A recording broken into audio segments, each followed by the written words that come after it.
Magandang tanghali Pilipinas, live mula sa Pag-asa DOST, narito na po ang latest sa lagay ng panahon.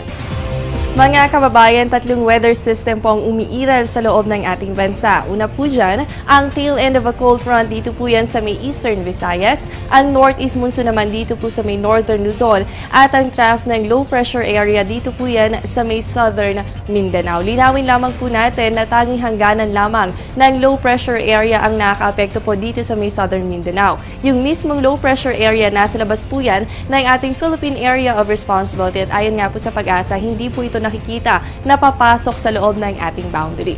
Samantala sa ating forecast po, ang Bicol Region kasama po ang buong Visayas at buong Mindanao. Makakaranas po kayo ng maulap na kalangitan na merong mahihina hanggang sa katamtamang pag-ulan. Dulot nga po yan ng tail end of a cold front at ang trough ng low pressure area.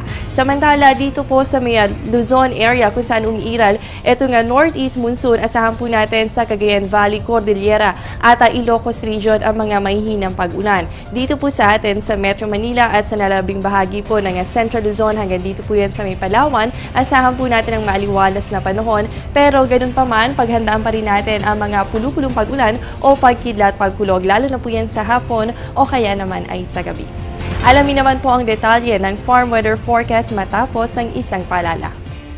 Kainan na! At syempre, hindi kumpleto kapag walang kanin. Almusal, hapunan, sa karinderya, restaurant, only rice, half rice, brown, puti. Sa bahay, opisina, pati sa eskwela. Basta, wag lang may maaksaya. Palay, bigas, kanin, wag sayangin. Bigyang halaga ang mga munting butil upang tayo'y pagpalain ng isang masaganang ani. Isang paalala mula sa Department of Agriculture. At mga kababayan, narito naman po ang farm weather forecast ng Pag-asa. Para po sa areas ng Bicol Region, kasama po ang Visayas at Mindanao, makakaranas po kayo ng maulan na panahon sa mga susunod na oras. Kaya po ang upland farm, asahan dyan ng 16 to 24 degrees Celsius at ang lowland farms, meron po kayong 25 to 34 degrees Celsius. Sa inyong relative humidity, yan po ay nasa pagitan ng 70 to 100% at ang deep wetness po magtatagal yan ng hanggang 4 na oras.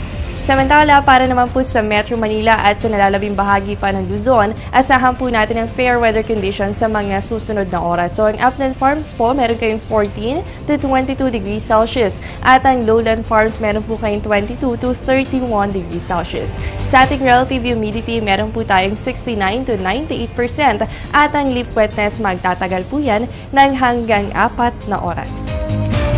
At yan muna ang latest mula dito sa Pag-asa DOST. Manatiling nakatutok sa Panahon TV Express kung saan walang pinipiling panahon ang pagbibigay impormasyon. At bago po kami tuluyang magpaalam, babatiin po muna namin ng happy birthday si Mr. Lito Marasigan ng Malolos, Bulacan. Mr. Lito, happy birthday po. More birthdays to come and enjoy your day.